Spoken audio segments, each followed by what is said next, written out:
मुस्कुराते अचानक से आबा के आंसू बरसने लगे, मजमे पे कैफ सा तारी हो गया, आंखें बरसने लगी। हम लोग हुजूर के रोने पर सख्ते में आ गए। नजर उठाई तो जवाब तो मैंने दिया था, तारीफ मेरी होनी चाहिए थी, शाबाश मुझे मिलनी चाहिए थी। मेरे हबीब ने रो के आंसू पूछ के फरमाया, मैं तुम्हें कहता नहीं अल फातिमा तो बिदा तो मिन्नी, फातिमा वाकई मेरे जिगर का टुकड़ा है, फातिमा मेरे वजूद का हिस्सा है, मैं तुम्हें कहता नहीं रहता। कहा फातिमा मेरे जिगर का टुकड़ा है। हजरत अली फरमाते हैं सहाबा मेरी तरफ देखने लगे और कहने लगे अली जवाब तू दे, शाबाश बीबी साहबा को मिले। तो कहते हैं मैंने कहा हुजूर रोए हैं तो आंसू मेरे भी छलक ही पड़े हैं। फरमाने लगे लफ्ज मेरे हैं पर सोच उस बेटी के है जिसकी तरबियत मोहम्मद अरबी ने फरमाई है। फरमाया जुमले मेरे हैं, नाकिल मैं हूँ, बात मैं बयान कर रहा हूँ, लेकिन पीछे सोच उस नूर वाली बेटी की है जिसको अपने घर के अंदर रह के आंगन में रख के रसूल पाक ने परवरिश फरमाई।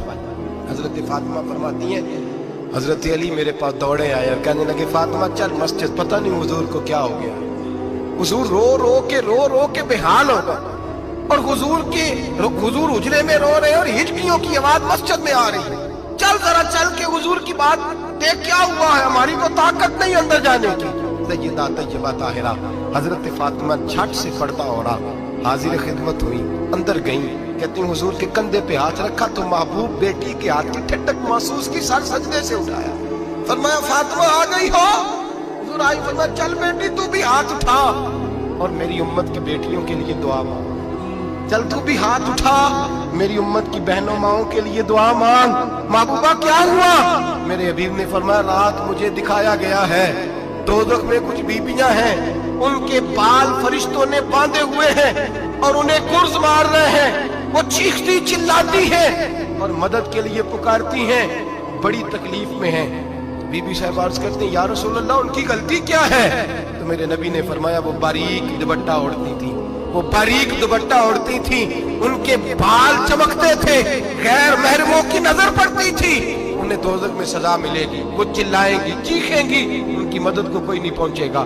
चल तू हाथ उठा दुआ मांग। हजरत फातिमा उम्मत को पैगाम देती है पर्दा ओढ़ दो, हिजाब में आ जाओ, अपने आप को रसूलुल्लाह की बारगाह में झुका दो।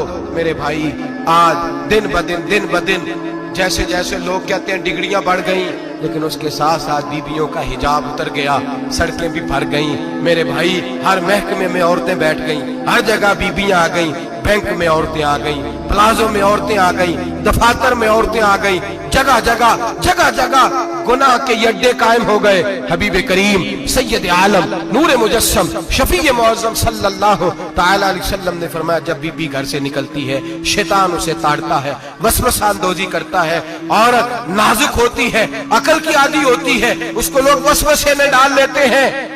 पाकिस्तान की अपनी नजर को पाक कर वादा है अगर 100% की शादियां जारी हो जाए उनमें 40% जारी घर वालों को मजबूर करते हो, 60% लड़कियां मजबूर करती हैं, 60% में उसी तरह के अंदर ऐसी शैतानियत भरी जाती है, कमजोर अकल होती है, उसे ऐसे बागान दिखाए जाते हैं। अगर किसी घर में औरत पर्दा जिस तेजी से ये जाली निकाह होते हैं सारे तेजी से तलाक जवाब है, वो बेटी जो काली चुंगल में फंस के जिद्दत के चुंगल में अपनी मर्जी करते हुए मैदान आ रही है।